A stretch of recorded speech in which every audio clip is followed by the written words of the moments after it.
நம்மளை வெட்கப்படுத்தாத ஆண்டவர். ஒருவேளை நம்முடைய இயக்கங்கள் நிறைய உண்டு, ஆனாலும் ஆண்டவர் ஒரு நாள், எனக்கு ரொம்ப பிடிச்ச சங்கீதம் 40:1 கர்த்தருக்காக பொறுமையோடு காத்திருந்தேன், அவர் என்னிடமா சாய்ந்து என் கூப்பிடுதலை கேட்டார். ஒரு நாள் நம்ம கூப்பிடுதலை அவர் கேட்பார். அப்போ நம்ம பொறுமையாக காத்திருக்கணும். கர்த்தருக்காக பொறுமையோடு காத்திருந்தேன், அவர் என்னிடமாய் சாய்ந்து என் கூப்பிடுதலை கேட்டார். இந்த பாடலை பாடுவோமா? ஹல்லேலூயா.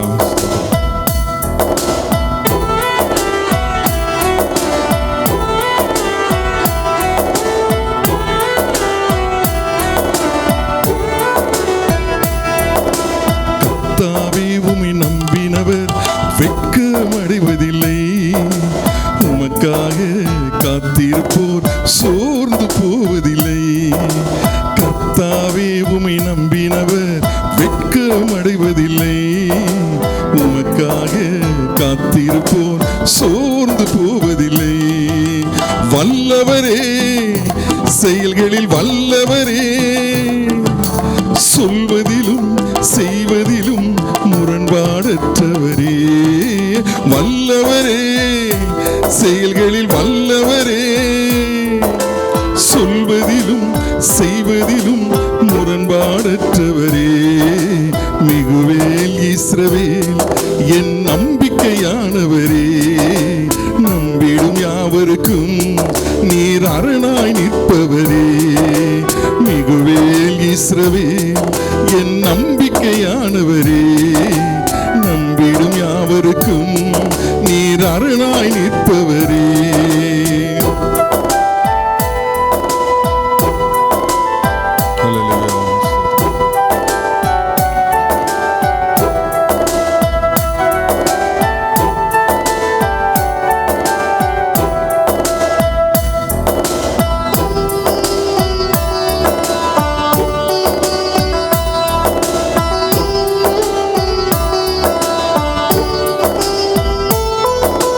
நடக்குமா நடக்காதா என சோர்ந்து போயிருந்தேன், ஒரு அற்புதம் நடக்காதா என ஏங்கி போயிருந்தேன். நடக்குமா நடக்காதா என சோர்ந்து போயிருந்தேன், ஒரு அற்புதம் நடக்காதா என ஏங்கி போயிருந்தேன். நான் நினைத்திடா வேளையில் அற்புதம் செய்தீரே, யாரும் நினைத்திடா வழியிலும் அற்புதம் செய்தீரே. மிகுவேல் இஸ்ரவேல் என் நம்பிக்கையானவரே, நம்பிடும் யாவருக்கும் நீர் அரணாய் நிற்பவரே. மிகுவேல் இஸ்ரவேல் என் நம்பிக்கையானவரே, நம்பிடும் யாவருக்கும் நீர் அரணாய் நிற்பவரே.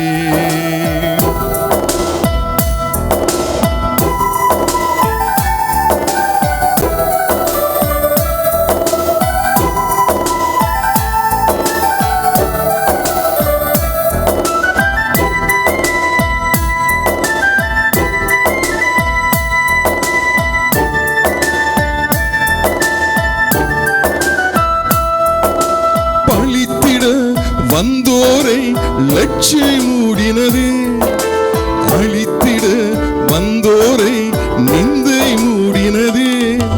பழித்திட வந்தோரை லட்சை மூடினது, அழித்திட வந்தோரை நிந்தை மூடினது. காண்போரே வியந்திட உயர்த்தி வைத்தீரே, அடைவன் தானா என்றென்னும் அளவில் வைத்தீரே.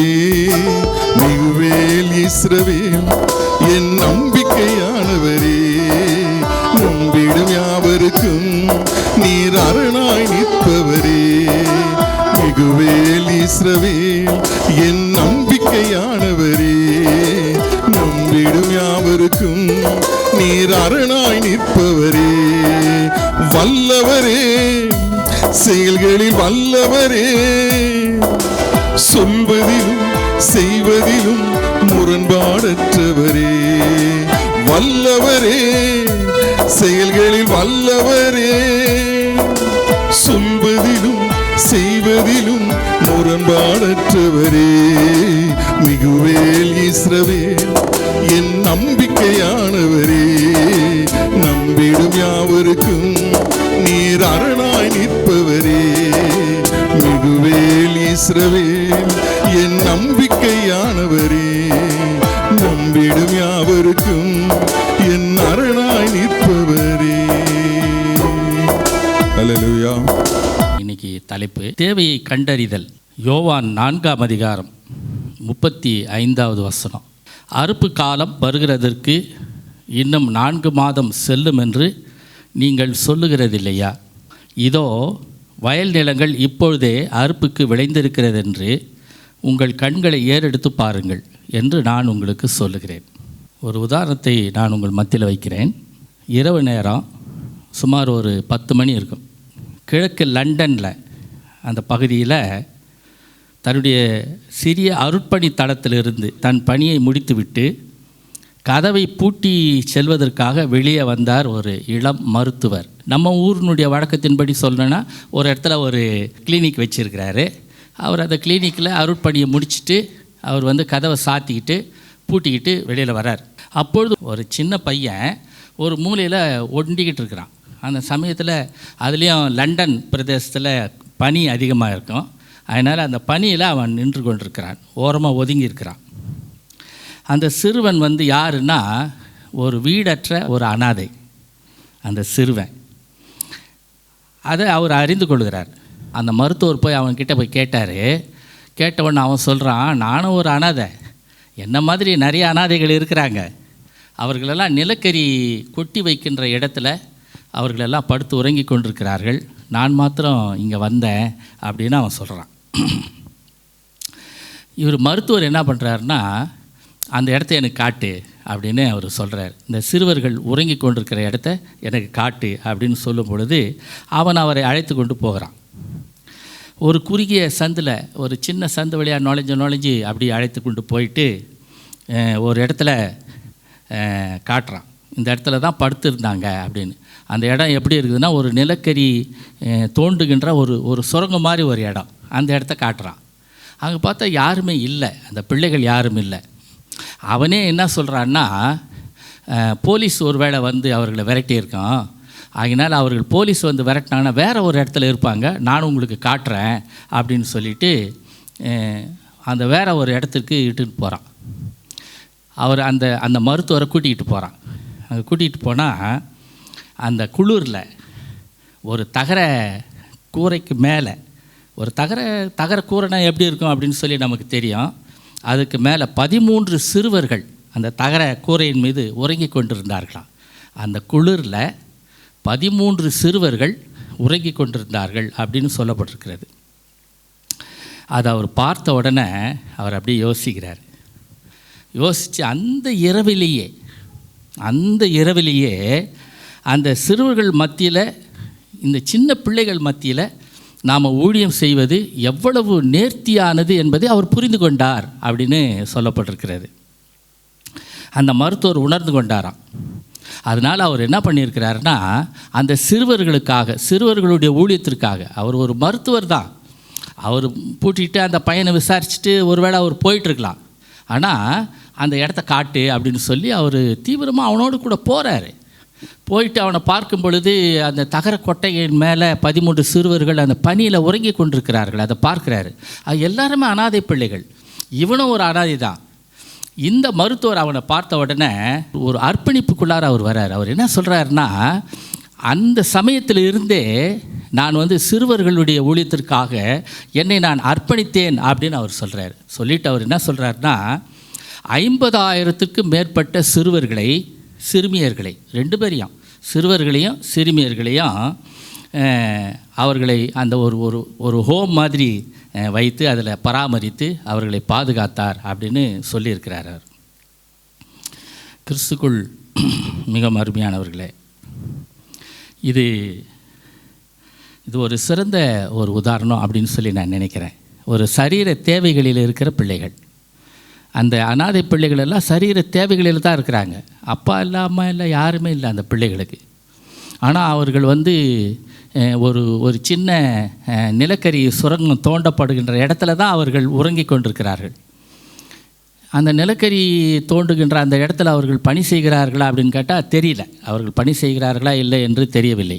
ஆனால் அந்த இடத்துல போலீஸ் வந்து ஒருவேளை விரட்டியிருக்கலாம்.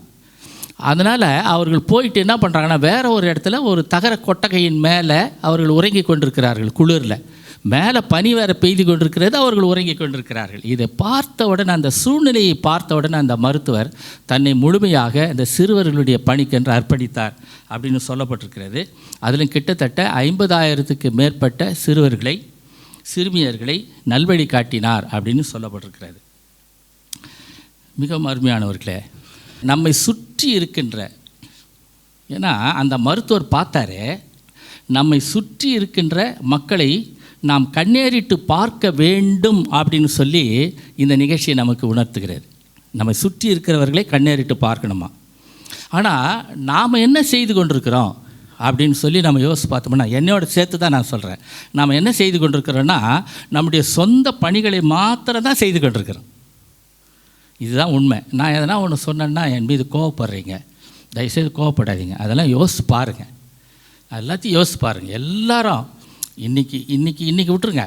இதுக்கு முன்னாடி சொல்கிற சாட்சிகள், அது மாத்திரமல்ல இந்த ஜபங்கள், இப்போ தான் கொஞ்சம் கொஞ்சமாக மற்றவர்களுக்காக ஜெபிக்க ஆரம்பித்திருக்கிறீர்கள் என்று சொல்லி நான் நினைக்கிறேன். இவைகள் எல்லாவற்றையும் நாம் யோசித்து பார்க்கும் பொழுது நம்முடைய சொந்த பணிகளைத்தான் நாம் செய்து கொண்டிருக்கிறோம் அப்படின்னு சொல்லி நான் யோசிக்கிறேன். ஆனால் எனக்கு பக்கத்துலேயே எங்கேயும் தூரம்லாம் போக வேண்டாம், வட இந்தியாவுக்கு போக வேண்டாம், வேறு எந்த மாநிலத்துக்கு கூட போக வேண்டாம், என்னை சுற்றி இருக்கின்ற அவைகளெல்லாம் நீங்கள் கண்டேறிட்டு பாருங்களேன். இந்த மருத்துவர் நம்மளை சுற்றிலும் பார்க்க சொல்கிறார், என்ன சுற்றி இருக்கிறது என்ன அப்படின்னு சொல்லி சொல்கிறார். இதுதான் இந்த பகுதியில் நம்ம வாசிக்கிறோம். ஆண்டவர் சொல்கிறாரு, இந்த சீஷர்களிடத்தில் சொல்கிறாரு, சமாரியா ஸ்திரீகிட்ட பேசின அந்த பகுதி தான். அதன் பிறகு அவர் சீடர்கள்ட்ட என்ன சொல்கிறாரு, உங்களை சுற்றிலும் பாருங்கள் அப்படின்னு சொல்கிறாரு. நம்ம கூட நம்மை சுற்றிலும் பார்க்க சொல்கிறாரு. அறுப்பு காலம் வருகிறதற்கு இன்னும் 4 மாதம் செல்லும் என்று நீங்கள் சொல்லுகிறது இல்லையா? இதோ வயல் நிலங்கள் இப்பொழுதே அறுப்புக்கு விளைந்திருக்கிறது என்று உங்கள் கண்களை ஏறெடுத்து பாருங்கள் அப்படின்னு ஆண்டவர் சொல்கிறார். அந்த மருத்துவர் ஏறெடுத்து பார்த்தார். அவருக்கு தெரிகிறது இந்த அறுவடைக்கு இந்த பிள்ளைகள் எல்லாம் தயாராக இருக்கிறாங்க அப்படின்னு சொல்லி அவருக்கு தெரிகிறது. தன்னை அதற்காக அர்ப்பணித்தார் என்று சொல்லப்பட்டிருக்கிறது. இன்றைக்கி நம்ம எத்தனை பேர் அர்ப்பணிச்சிருக்கிறோம்? என்னதான் என்னோட கூட சேர்த்து தான் நான் சொல்கிறேன், எத்தனை பேர் நாம் அப்படி அர்ப்பணித்திருக்கிறோம் என்று சொல்லி நமக்கு தெரியல. ஒருவேளை இந்த ஜபங்கள், நாம் ஏறெடுக்கின்ற இந்த ஜபங்கள் எல்லாம் கூட நான் என்ன யோசிக்கிறேன்னு சொன்னால், இன்னும் கொஞ்சம் கூடுதலாக மற்றவர்களுக்காக ஜெபிக்க, அல்லது மற்ற மக்களுடைய ரட்சிப்புக்காக ஜெபிக்க, மற்ற மக்களுடைய தேவைகளுக்காக ஜெபிக்க இன்னும் நாம் கொஞ்சம் முயற்சி செய்யலாமா அப்படின்னு சொல்லி நான் நினைக்கிறேன். இன்னொன்று நான் என்ன நினைக்கிறேன்னு சொன்னால், நாம் மற்றவர்களுக்காக ஜெபிக்கும் பொழுது மற்றவர்களை ரட்சிப்படைவதற்கு, அல்லது மற்றவர்களுடைய சுகம் பெறுவதற்கு, அல்லது மற்றவர்கள் இயேசுவை நெருங்கி வருவதற்கு இன்னும் கொஞ்சம் உதவியாக இருக்குமே அப்படின்னு சொல்லி நான் நினைக்கிறேன். ஒரு கெவின் கார்ட்டர் அப்படின்னு ஒரு சகோதரர், இதை உங்களுக்கு தெரிஞ்சிருக்கும் அப்படின்னு சொல்லி நான் நினைக்கிறேன். அவர் ஒரு புகைப்பட கலைஞர். அவர் கெவின் கார்ட்டர் அப்படின்றவர் 1993 சூடானில் பஞ்சமா. இந்த சூடான் என்பது எங்கே இருக்குதுன்னா ஆப்பிரிக்கா கண்டத்தில் தான் இருக்குது சூடான். இந்த சூடான் பஞ்சம் ஏற்பட்டதுனால ஐக்கிய நாடுகள் சபை அப்படின்னு ஒன்று இருக்கிறது. இந்த ஐக்கிய நாடுகள் சபை என்ன பண்ணுதுன்னா, அந்த சூடான் பிரதேசத்தில் போயிட்டு சாப்பாடு கொடுக்குற ஒரு முகாமை நடத்தி கொண்டிருக்கிறது. ஏன்னா பஞ்சம், எல்லாருக்கும் சாப்பாடு கொடுக்கலாம் அப்படின்னு சொல்லி சாப்பாடு கொடுக்கின்ற அந்த முகாம் ஒன்றை நடத்தி கொண்டிருக்கிறது. இந்த சூழ்நிலையில் ஒரு சின்ன சிறுமி அவங்க என்ன பண்ணுறாங்க, அந்த முகாமை நோக்கி மெல்ல மெல்ல ஊர்ந்து செல்லுகிறார்கள். ஏன்னா சோறு இல்லை, பஞ்சம், அதனால் உடல் மெலிந்திருக்கிறது, அவங்களால நடக்க முடியல, அந்த சிறுமியால் நடக்க முடியல, ரொம்ப கஷ்டப்பட்டு அந்த முகாமை நோக்கி சென்று கொண்டிருக்கிறார்கள். அவங்களுக்கு பின்னால் ஒரு கழுகு ஒன்று என்ன பண்ணுதான், இந்த சிறுமி எப்பொழுது சாவாள், இவளை நாம் உண்டு விடலாம் அப்படின்னு சொல்லி ஒரு கழுகு என்ன பண்ணுது, அவங்க பின்னாலேயே கொஞ்சம் கொஞ்சமாக போயிட்டு இருக்குது. அது போக போக அவள் செத்துட்ட பிறகு நம்ம சாப்பிட்டுக்கலாம், ஏன்னா பிணத்தை உண்ணுகின்ற கழுகு அது பின்னால் போய்கிட்டே இருக்குது. இந்த கெவின் கார்ட்டர் ஒரு புகைப்பட கலைஞர் அப்படின்னு நான் சொன்னேன். ஒரே ஃப்ரேமில் வர மாதிரி அந்த குழந்தையும் அந்த கழுகையும் எடுக்கணும் அப்படின்னு அவருக்கு ஒரு ஃபோட்டோ எடுக்கணும் அப்படின்னு ஒரு எண்ணம் அவருக்கு. அவர் கொஞ்ச நேரம் காத்திருந்து ஒரே ஃப்ரேமில் வர மாதிரி ஒரு ஃபோட்டோ எடுத்தாக்கா அந்த குழந்தையும் தெரியணும், அந்த கழுகும் தெரியணும். அதான் ஒரே ஃப்ரேம் அப்படின்னு நான் சொல்கிறேன். அதில் அந்த மாதிரி வர மாதிரி அவர் ஒரு ஃபோட்டோ எடுத்துட்டாரு. அந்த ஃபோட்டோவை எங்கே அனுப்புகிறாரு அப்படின்னு சொன்னால், அமெரிக்காவில் இருக்கின்ற நியூயார்க் டைம்ஸ் அப்படின்னு ஒரு பத்திரிகை, அதுக்கு அனுப்புகிறாரு. நியூயார்க் டைம்ஸ் அப்படின்ற பத்திரிகைக்கு அனுப்புகிறாரு. அந்த பத்திரிகையில் என்ன பண்ணுறாங்கன்னா, முதல் பக்கத்திலேயே அதை அந்த அந்த அந்த படத்தை போட்டு அதற்குரிய தலைப்புகள் அவங்களே எழுதிட்டாங்க அப்படின்னு சொல்லி நான் நினைக்கிறேன். அவங்களே தலைப்புகள் எழுதியிருப்பாங்க, அந்த பத்திரிகையில் அந்த படங்களை போட்டு வச்சுருக்கிறாங்க, அந்த படத்தை போட்டு வச்சுருக்கிறாங்க. அந்த படத்தை பார்த்த உடனே அதுக்கு ஒரு பரிசு கொடுக்கணும். ஏன்னா ஒரே ஃப்ரேமில் வர மாதிரி படம் எடுத்துருக்கிறாருல்ல, அந்த குழந்தையும் எடுத்துருக்கிறாரு, அந்த அந்த கழுகையும் எடுத்துருக்கிறாரு. அதனால் அவருக்கு ஒரு பரிசு கொடுக்கணும். இது நோபல் பரிசு மாதிரி, அதுக்கு இணையானது அப்படின்னு சொல்கிறாங்க, புலிட்சர் அப்படின்ற ஒரு பரிசு. இந்த பரிசு கிட்டத்தட்ட நோபல் பரிசுக்கு இணையானது அப்படின்னு சொல்கிறாங்க. 1994 ஆண்டு இது 93 நடந்த நிகழ்ச்சி. அதில் 94ஆம் ஆண்டு அவருக்கு இந்த புலிட்சர் அப்படின்ற விருது வழங்கினாங்க. இந்த பத்திரிகையை மக்கள் பார்த்தாங்க, என்ன மாதிரி உங்களை மாதிரி மக்கள் பார்த்துருக்குறாங்க. பார்த்துட்டு அந்த டைம்ஸ் பத்திரிகைக்கு ஃபோன் பண்ணி கேட்குறாங்க, விசாரிக்கிறாங்க. விசாரித்த உடனே அவங்க என்ன சொல்கிறாங்கன்னா, எங்களுக்கு இது தெரியாது, இதை எடுத்தவர் வேற ஒருத்தர், அவர் எங்களுக்கு அனுப்புனாரு, நாங்கள் அந்த படத்தை போட்டிருக்கிறோம், நீங்கள் எது கேட்பதாக இருந்தாலும் அவரிடத்தில் கேளுங்கள்ன்ட்டு ஃபோன் நம்பரை கொடுத்துட்டாங்களாம். இந்த ஃபோன் நம்பரை வாங்கிக்கிட்டு மக்கள், உங்களை மாதிரி என்ன மாதிரி இருக்கிற மக்கள் அவருக்கு ஃபோன் பண்ணாங்க. அவருக்கு ஃபோன் பண்ணிட்டு 4 முக்கியமான கேள்விகளை கேட்டாங்களாம். 4 முக்கியமான கேள்விகள். அது என்னன்னா, முதல் கேள்வி, அந்த குழந்தைக்கு என்ன கொடுத்தியா, தண்ணி கொடுத்தியா அப்படின்னு கேட்டாங்க. 2வது, சாப்பிட்றதுக்கு எதனா கொடுத்தியா. ஏன்னா அட்லீஸ்ட் இவர் அந்த சூடான் பகுதியில், அந்த பஞ்சம் நிலவுகின்ற அந்த பகுதியில் தான் ஃபோட்டோ எடுக்க போயிருக்கிறாரு. எப்படி இருந்தாலும் வாட்டர் பாட்டில் ஒன்று வச்சுருந்துருப்பார், இல்லை கூட ஒரு பிஸ்கட் பேக்கெட்டு கூட வச்சுருந்துருக்கலாம், எதனா ஒன்று கொடுத்துருக்கலாம், இல்லை அந்த தண்ணி கொடுத்துருக்கலாம், பிஸ்கட் பேக்கெட்டு கொடுத்துருக்கலாம், அதுதான் அவர்கள் உணவு அப்படின்னு சொல்லி கேட்குறாங்க. சரி, இல்லாட்டி போகுது, தண்ணி நீ கொடுக்கல, இல்லை நீ உங்கள் கையில் வச்சுருக்கிற பிஸ்கட்டை கொடுக்கல, இல்லாட்டி போகுது. ஆனால் நீ என்ன பண்ணியிருக்கலான்னா, அந்த குழந்தைய தூக்கிக்கிட்டு போய் அந்த ஐநா சாப்பாடு கொடுத்துங்குது அங்கேயாவது விட்டுருக்கலாம், இது செஞ்சியா அப்படின்னு சொல்லி 3வது கேள்வி கேட்டாங்க. 4வது கேள்வி என்ன கேட்குறாங்க, பின்னால் கழுகு வந்துக்கிட்டே இருக்குதே, இந்த பெண்ணு குழந்தை செத்துச்சுன்னா அதை சாப்பிட்டுலான்னு வருது, அந்த கழுகை கல் எடுத்து அடித்து விரட்டினியா அப்படின்னு கேட்குறாங்க. 4 கேள்விகள் கேட்டாங்க. 1, தண்ணி கொடுத்தியா. 2வது என்ன கேட்குறாங்க, சாப்பாடு கொடுத்தியா. 3வது என்ன கேட்குறாங்க, இது 2 நீ கொடுக்கலனாலும் பரவாயில்ல, இந்த குழந்தைய தூக்கிட்டு போய் ஐநா சாப்பாடு கொடுக்குது அங்கேயாவது விட்டியா, இல்லை இந்த கழுகை கற்களினால் கல்லை எடுத்து அடித்து அது விரட்டினியா அப்படின்னு கேட்டுட்டு அவங்க என்ன சொல்கிறாங்க, உனக்கு இந்த புலிட்சர் விருது ஒரு கேடா அப்படின்னு சொல்லி கேட்டாங்களாம். என்ன கேட்டாங்க, இந்த புலிட்சர் விருது உனக்கு ஒரு கேடா அப்படின்னு கேட்டாங்களாம்.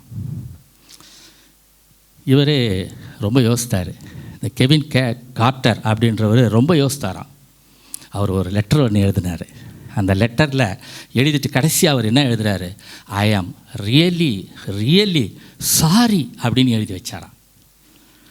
அது நம்மளுடைய பாஷையில் சொல்லணுன்னாக்கா, தயவுசெய்து என்னை மன்னித்து கொள்ளுங்கள், தயவுசெய்து என்னை மன்னிச்சுக்குங்க, தயவுசெய்து ப்ளீஸ் என்னை மன்னிச்சிடுங்க அப்படின்னு சொல்லி அவர் சொல்லியிருக்கிறார். ஐ ஆம் ரியலி சாரி அப்படின்னு சொல்லி எழுதி வச்சுட்டு அவர் என்ன பண்ணாரா, தற்கொலை செய்து கொண்டாரா.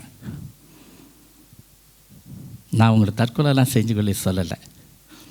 இந்த மாதிரி நிகழ்ச்சிகள் எத்தனை பார்த்துருக்கிறீங்க. ஒரு அண்ணன் சொன்னாங்க, ஒரு பாஸ்டர் ஒரு பாட்டு பாடின்னு இருக்கிறாருன்னு சொன்னாங்க. இவர் சொல்லும் பொழுதே நான் எதை யோசிக்கிறேன் அப்படின்னு சொன்னால், நான் என்னுடைய மகனோட, என்னுடைய பேரனோட, என்னுடைய மருமகளோட, என்னுடைய மனைவியோட சென்னைக்கு போயிருக்கிறேன். சென்னையில் அந்த பீச்சில் இருந்து கொஞ்ச நேரம் பார்த்துட்டு இவங்களெல்லாம் வந்து உள்ள ஒரு ஒரு ஒரு எக்ஸிபிஷன் மாதிரி நடத்துகிறாங்க. அதை பார்க்குறதுக்கு உள்ளே போயிட்டாங்க. நான் மட்டும் உட்காந்துனுக்கிறேன். நான் உட்கார்ந்து கொண்டிருக்கும் பொழுது ஒரு ஞாயிற்றுக்கிழமை பார்த்தீங்கன்னா ஒரு பாஸ்டர் ஒரு இடத்துல வந்து உட்காந்துனுக்கிறாரு. அவரை சுற்றிலும் ஜனங்க வந்துக்கிட்டே இருக்கிறாங்க. அந்த பீச்சில் போயிட்டு அந்த ஜனங்கள் பேசிட்டு ட்ராக்ஸ் கொடுத்துட்டு வந்து உட்காந்துங்கிறாங்க. அவர் ஒரு பாடலை ஒன்று பாடிக்கொண்டிருக்கிறார். எல்லாரும் சேர்ந்து பாடல்களை பாடுகிறார்கள். பாடும் பொழுது நான் இங்கே போனேன், நான் அங்கே போனேன், நான் இங்கே வந்தேன் அப்படின்னு சொல்லி கொண்டிருக்கிறார்கள். சொன்ன உடனே ஒரு பைபிள் இருந்து ஒரு வசனத்தை எடுத்து வாசித்துட்டு அதுக்கு ஒரு பிரசங்கத்தை ஒன்று பண்ணிக்கிட்டு இருக்கிறாரு. எனக்கு ரொம்ப சந்தோஷமாக இருந்தது. சுற்றி பார்த்துருக்கிறீங்களா? உங்களை சுற்றி பார்த்துருக்கிறீங்களா? இந்த மாதிரி நிகழ்ச்சிகளை உங்களை சுற்றி பார்த்துருக்கிறீங்களா? இதே மாதிரி இன்னொன்று நினைவுக்கு எனக்கு வருகிறது. அது என்னென்னா, நான் குட் ஃப்ரைடேக்கு மதுராந்தகம் போயிட்டு செய்தி கொடுத்துட்டு வந்துட்டுருக்கிறேன். குட் ஃப்ரைடேயில் வந்து மதுராந்தகத்தில் வந்துட்டு அந்த பஸ் ஸ்டாண்டாண்டை வந்து மோட்டார் சைக்கிளை நிறுத்திட்டு அங்கே சுற்றிலும் கொஞ்ச நேரம் நின்று பார்த்துட்டு இருந்தேன். பார்த்தீங்கன்னா அங்கே ஒரு பாஸ்டர் ஒரு சர்ச் ஒன்று நடத்துகிறாருன்னு சொல்லி நான் நினைக்கிறேன் மதுராந்தகத்தில். அவருடைய மக்களிடத்தில் என்ன சொல்லியிருக்கிறாருன்னா, அந்த ட்ராக்ஸ் எல்லாம் கொடுத்து இன்றைக்கி உண்மையிலேயே நீங்கள் வந்து அந்த குட் ஃப்ரைடே நீங்கள் வந்து ஆராதனை நீங்கள் கலந்து கொண்டது உண்மையானால் இந்த ட்ராக்ஸை எல்லா மக்களுக்கும் கொடுங்க.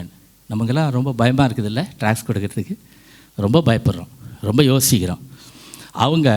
நம்ம வந்து ஒரு பகுதிக்கு போய் கொடுத்துட்டுருக்குறோம். ஆனால் அவங்க பஸ் ஸ்டாண்டெல்லாம் கொடுக்குறாங்க. மதுராந்தகம் பஸ் ஸ்டாண்டு போகிறவங்க வரவங்க எல்லாருக்கிட்டையும் கொடுத்துட்டு இருந்தாங்க. இந்த மாதிரியான நிகழ்ச்சிகளை நாம் ஒருவேளை நம்ம பார்க்குறோமா? அவர் தற்கொலை செய்து கொண்டாராம். இன்றைக்கி அதுதான் நான் உங்களுக்கு கடைசியாக சொல்லிவிட்டு நான் உங்களுக்கு முடிக்கலான்னு சொல்லி நான் நினைக்கிறேன். அந்த கெவின் காட்டுற போல் நாம் இருக்கிறோமா? அவர் சுற்றிலும் பார்த்தாராம். எப்போ பார்த்தாரு? கடைசியாக பார்த்தாரு. கடைசியில் அவர் என்ன பண்ணிட்டார்?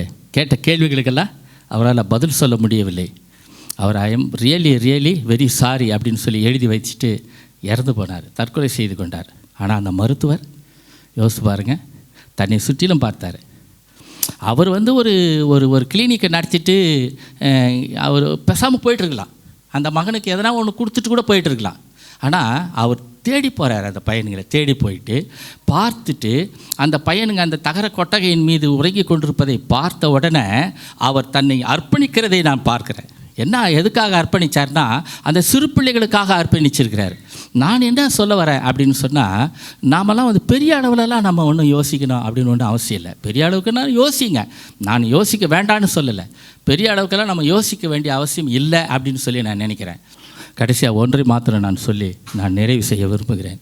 அதாவது 19 வயசில் சோமாலியா மாம் அப்படின்னு ஒரு அம்மா, சோமாலியாவில் தான் அந்த அம்மாவுக்கு நோபல் பரிசு கொடுத்தாங்களாம். அதனால் அந்த அம்மா பெரிய சோமாலியா மாம் அப்படின்னு அழைக்கிறாங்க. அவங்களுக்கு 19 வயசுலேருந்து காணாமல் போயிட்டாங்க. யார்? சோமாலியா மாம் காணாத போயிட்டாங்க. அங்கே என்ன பிரச்சனை அப்படின்னு சொன்னால், அந்த சோமாலியாவில் பாலியல் தொல்லைகள் கொடுக்குகின்ற பிரச்சனை. அது பொம்பளை பிள்ளைங்களை தான் பிடிச்சிட்டு போயிடுவாங்க. இது சோமாலியாவில் நடந்து கொண்டிருந்த நிகழ்ச்சி இன்றைக்கி கூட நடக்குது. அந்த மாதிரி நிகழ்ச்சிகள் நடந்து கொண்டிருக்கிறது. அந்த அம்மா 19 வயசில் காணாமல் போய்விட்டார்கள். 23வது வயதில் ரெவரண்ட் பீட்டர் அப்படின்ற ஒரு விலை கொடுத்து வாங்கினாராம் அந்த அம்மாவை கண்டுபிடித்து காசு கொடுத்து அந்த அம்மாவை விலை கொடுத்து வாங்கி அவர்களை விடுதலை செய்து விட்டார். இது ரெவரண்ட் பீட்டர் அப்படின்ற ஒரு செய்த மகத்தான ஒரு காரியம். அந்த அம்மா என்ன பண்ணாங்கன்னா, என்னை ஒரு விலை கொடுத்து வாங்கி எனக்கு ஒரு விடுதலை கொடுத்தாருல்ல, நான் கூட என்ன செய்வேன், என்னை மாதிரி பாலியல் உபத்திரவத்துக்கு ஆளான பிள்ளைகளை நானும் கண்டுபிடிப்பேன் அப்படின்னு சொல்லி அவர்கள் அந்த சோமாலியா முழுவதும் சுற்றி திரிந்தார்களாம். அதில் நம்பர் 1 அவங்களுடைய மகளையே கண்டுபிடிச்சாங்களாம். அவங்க மகள் கூட காணாது போயிட்டாங்களாம். அவங்களுடைய மகளை கண்டறிந்தார்கள். அதன் பிறகு கிட்டத்தட்ட 3000 பெண் பிள்ளைகளை கண்டுபிடிச்சு அவர்களுக்கு அந்த ஒரு ஹோம் ஒன்று நடத்தி இன்னமும் நடத்தி கொண்டிருக்கிறார். அவர்கள் இப்பொழுதும் நடத்தி கொண்டிருக்கிறார்கள். அதனால் அவர்களுக்கு வந்து நோபல் பரிசு கொடுத்தாங்க அப்படின்னு சொல்லப்பட்டிருக்கிறது. கிறிஸ்துவ அருமையானவர்களே, இந்த பகுதியில் நான் உங்களோடு கூட பேசுகிற ஒரு காரியம் என்ன அப்படின்னு சொன்னால், உங்களை சுற்றிலும் பாருங்கள், வேறு ஒன்றும் செய்ய வேணாம். நீங்கள் நல்லா ஜெபம் பண்ணுங்கள், நல்லா சாட்சி சொல்லுங்கள். நடந்து போகும்பொழுது உங்களை சுற்றிலும் பாருங்கள். மோட்டர் சைக்கிளில் போகும்பொழுது உங்களை சுற்றிலும் பாருங்கள், பஸ்ஸில் போகும்போது பாருங்கள், ட்ரெயினில் போகும்போது பாருங்கள், உங்களை சுற்றிலும் எத்தனையோ பேர். நான் இந்த போன வாரத்தில் நினைக்கிறேன், கிண்டிக்கு இன்னும் மற்ற இடங்களுக்கு ட்ரெயினில் போக வேண்டிய ஒரு சூழ்நிலை வந்தது. என்னால் முடியல, ஆனாலும் ட்ரெயினில் போனேன். ட்ரெயினில் போகும்போது பார்த்தீங்கன்னு சொன்னால் அதில் எவ்வளோ பேர் கண்ணு தெரியாதவர்கள் அவங்க சுயமாக வேலை செய்து கொண்டிருக்கிறவர்களை என்னால் பார்க்க முடிகிறது. கண்ணு தெரியல, ஆனால் அவர்கள் பிச்சை எடுத்து சாப்பிட்றதுக்கு அவர்கள் விரும்பவே இல்லை, அவர்கள் பிச்சை எடுத்து சாப்பிடவே இல்லை, அவர்கள் வேலை செய்து கொண்டிருக்கிறார்கள். ஒரு பழம் விற்கிறவங்க, இன்னும் மற்றவர்கள் எல்லாம் பார்த்திங்கன்னா அந்த சுண்டல் விற்கிறவங்க, அவங்களெல்லாம் பார்த்திங்கன்னா சாதாரணமாக இருக்கிறாங்க. ஆனால் அவர்கள் யார்கிட்ட காசு கொடுங்கயான்னு கேட்டாங்கன்னா கொடுக்கறதுக்கு தயாராக இருப்பாங்க. நிறைய பேர் இருக்கிறாங்க, என்ன மாதிரி நிறைய பேர் இருக்கிறாங்கன்னு வச்சுங்களேன். ஆனால் அவர்கள் கேட்க விரும்பவில்லை, அவர்கள் பணி செய்து கொண்டிருக்கிறார்கள். இதையும் பாருங்கள். இது இல்லாமல் அனாதை பிள்ளைகள் எத்தனை பிள்ளைகள் இருக்கிறாங்க தெரியுமா? ட்ரெயினில் எத்தனை பிள்ளைகள் இருக்கிறாங்க. அந்த பிள்ளைகளை யோசித்து பாருங்கள். இவைகளெல்லாம் யோசித்து பார்க்கும் பொழுது இந்த இந்த நேரம் உங்களுக்கு பத்தாது, ஜெபிக்கிற நேரம் உங்களுக்கு போதாது என்று சொல்லி நான் நினைக்கிறேன். தயவுசெய்து உங்களை சுற்றிலும் பாருங்கள், உங்களை அர்ப்பணியுங்கள். ஆண்டவர் தாமே உங்கள் ஒவ்வொருவரையும் ஆசீர்வதித்து வழி நடத்துவாராக. இந்தியாவில் இயேசு நாமம் இன்றே கூற வேண்டும். இந்தியரை பரலோகத்தில் பாக்கியவான்களாய் மாற்றும். இந்தியாவில் இயேசு நாமம் இன்றே கூற வேண்டும். இந்தியரை பரலோகத்தில் பாக்கியவான்களாய் மாற்றும். இந்தியரை பரலோகத்தில் பாக்கியவான்களாய் மாற்றும்.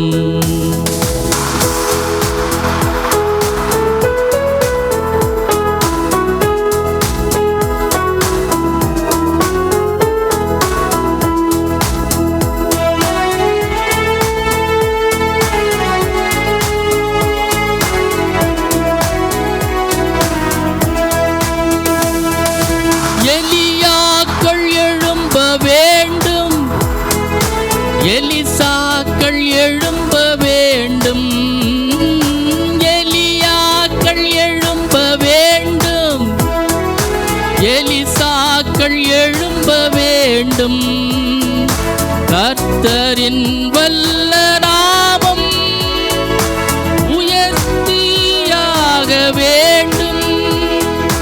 கர்த்தரின் வல்ல நாமம் உயர்த்தியாக வேண்டும். இந்தியாவில் இயேசு நாமம் இன்றே கூற வேண்டும். இந்தியரை பரலோகத்தில் பாக்கியவான்களாய் மாற்றும். இந்தியரை பரலோகத்தில் பாக்கியவான்களாய் மாற்றும்.